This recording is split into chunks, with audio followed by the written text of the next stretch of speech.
Welcome back everybody to the channel, as today I'm making another commentary video. I do a lot of these lately and I've been enjoying making them. My last few haven't been about the Bucks specifically, it's just talking about random NBA stuff going on, but here we are on the fan-sided website behind the Bucks Pass. This is an article from Dalton Sell. He posted this about 4 days ago. 5 trade targets for the Milwaukee Bucks during the 2022 NBA offseason.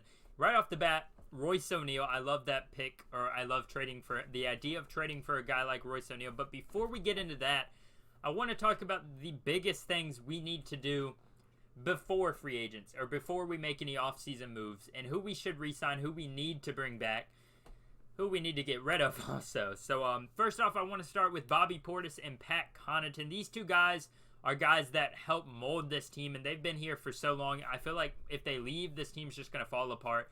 I mean, Pat, obviously, since 2018. Bobby's only been here for 2 years now, so he would be a little bit less, but just how much the city supports him and how much, he loves Milwaukee. I feel like if he leaves, on top of losing PJ last year and seeing what he's doing in Miami, it's going to be a real hard hit for the Bucks. But we don't have a lot of money, so I feel like the first thing we need to focus on is bringing both of them back. Bringing Lucas Vildosa back as well, a guy that recently signed late in the year from an overseas team. And I believe he was a draft and stash guy for a while there. He looks to have some talent, and I think he has potential. So I am hoping they bring him back this next season. We can see him play a little bit during the year, and then maybe as time continues, he can get a little bit more crunch time, playing time, and improve his play. Not saying he's going to be a starter or anything like that, just maybe a good backup point guard. On top of that, get George Hill out of Milwaukee. He needs to leave. He needs to be gone. He's actually right here. 3 Milwaukee Bucks that need a change of scenery. All 3 of those guys are George Hill. He needs to be gone.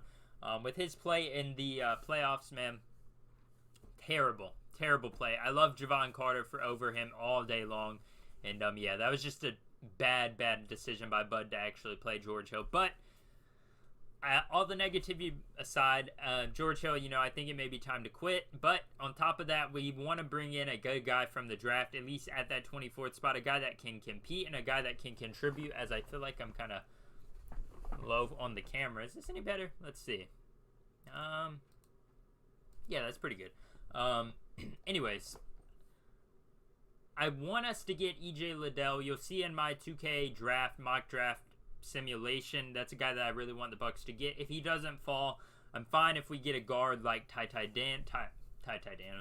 Washington, Dyson Daniels, somebody back there that can handle the ball and score a little bit. That's the best case scenario for me, at least in this offseason. Just bring back guys like Javon Carter or DeAndre Bembry, maybe get a few shooters. We'll have to see what these trades entail. And yeah, let's go ahead and hop right into the article. That's my personal opinion on what the Bucks need to do this offseason to improve before any trades. Now let's see what trades Mr. Dalton Sell says we need to make. First up, as I got some in my throat, Royce O'Neal traded from Utah to Milwaukee. And I like this trade a lot. In the playoffs, we really struggled to shoot. We always do every year, struggle to shoot. And I've always thought it's more of a personnel issue than anything, more than defense is just playing that much better. I think it's just been a big personnel issue with Bud, the way he coaches, the way the players are playing during the regular season. It's just tough to get open, and we don't like to hit contested shots. He shot fairly well from the 3, and I believe this says, coming off a year where he shot a career-high 38.9% from 3 on 4 tries per game. This would be a nice trade for the Bucks to make. You get a guy that's relatively small contract-wise. He can play defense. He can shoot. He could be a key role player in the rotation. Somebody that you trust to play in the clutch. And with his defense, I think he would help us out a lot. Yeah, I like this trade. He's only making $9.2 million a year. Okay, Dalton, you got me convinced. That's a good trade for us. KCP should be a target. Don't know how I like this one that much.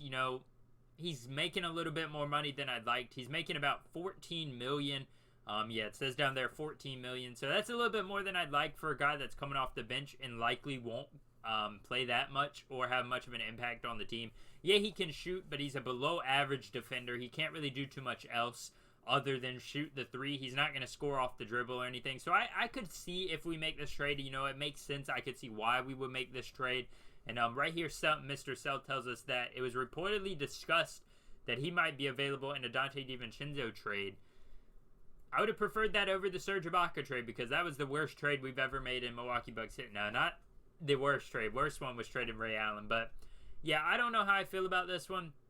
He has played for championship teams before. Maybe we make this move and it helps us out, but I don't think it puts us over the hump enough to really be considered a championship contender just because we got KCP. But here's the third trade. Kelly Oubre. Coming off of last offseason, he was very bad the year before in Golden State. He had some better times in Charlotte. And the Bucks, apparently the Bucks expressed interest in signing him. He comes in this year, plays outstanding, and he's making about $12 million for a guy that can come off the bench, a guy that can give you threes, a guy that can score all over the floor for you. He's a pretty good defensive guy too.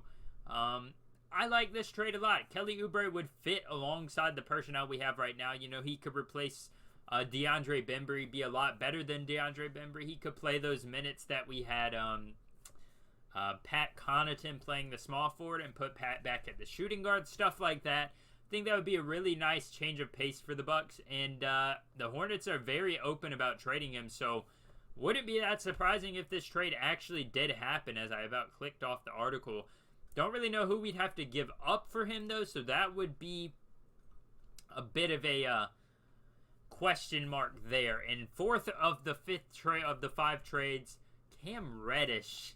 This one I don't agree with at all. I feel like Cam Reddish, you know, he's still 22 years old. He's a great player. Offensively, he's still got so much room to improve. He's already really good offensively. Defensively, he is outstanding. But he's 22 years old. We're going to have to give up a major piece if we want to receive him. And I would worry that if we trade for Cam Reddish, it would have to be a guy like, you know, Pat Connaughton and a first-round pick and some other guys. Or maybe we give up a young guy like Jordan Nwora, Mamu, Lucas Vildosa, Bobby Portis, somebody like that. Obviously, I don't see them trading them. But if we were to trade for Cam Reddish, we would have to give up a guy like that. And I would love this trade, though, because he's a great guy and he's still so young, somebody that we can build around. But I just don't think this trade would work necessarily with the pieces we have. So maybe we come out there and we have a sign-and-trade piece, or we have a guy that we sign and or draft and we don't really need, so we trade him for Cam Reddish. Something like that I could see, but not really something I'm a fan of doing because of what we'd have to give up. And finally, last place, Buddy Hield. And this trade, really not a major fan of it, but it makes sense. You know, right there we shot 32% from the three-point land in the postseason. You know, the Bucks fans, we saw what it says here. We saw Grayson Allen thrive because he got wide open looks. But obviously in the playoffs that struggled because Giannis was struggling a little bit. Grayson Allen started to struggle. Pat started to struggle. Everyone was starting to struggle. And Buddy Hield really can't do much else but shoot threes. But he is an elite three-point shooter. Dude has led the NBA multiple times, and he is one of the historically, not the best volume three-point shooter, but percentage-wise, he is one of the best of all time, in my opinion, even though he's not a great player. He's up there with guys like Kyle Korver, who was just great at shooting threes, and Buddy Hield obviously is one of those guys. And he's a sharpshooter. What else can I say? I don't know what we would trade for him. He's 29 years old, so he's aging, and he does have a big contract. It says here he's making $20 million next year. So it's going to be tough to kind of match those salaries up. And I don't exactly know how that's going to help us out at all with, like, defense and how we struggled in other ways in the or postseason. But at the root or the core of this trade, I completely understand it. Buddy Hield, you struggle to shoot three-pointers in the postseason, and you bring in Buddy Hield because he can shoot them lights out. And, yeah, it just makes sense at the basis of it all. And something that I wouldn't be completely opposed to if we were able to get it done, even though it would be a lot of moves involved in that just to get the salaries to match up. So I don't know exactly how the Bucks would actually do that trade, but I'm all for it if we're able to. And, yeah, that's all the trades on this list. What did you guys think of this article? I thought it was a pretty well-balanced one. There was really the only one trade that I thought was a definite no-go, which was the Cam Reddish one. Other than that, the other four were realistic. While I didn't like all of them for the team, I think that they were pretty realistic trades. Good article by Dalton Sell here. How do you guys feel about these trades? What else should the Bucks do to get better? How do we get back on top and into the championship, in your opinion? I always love discussing with you guys in the comments down below, so make sure you comment anything you have down below, whether it's about the Bucks, whether it's about another team, maybe the Warriors series that's about to happen tonight, Game 4. They've got a chance to sweep. How you guys feeling about that? Anyways, if you enjoyed this video, make sure to hit the like button and subscribe. Thank you for joining me on this YouTube journey. I'll see you next time.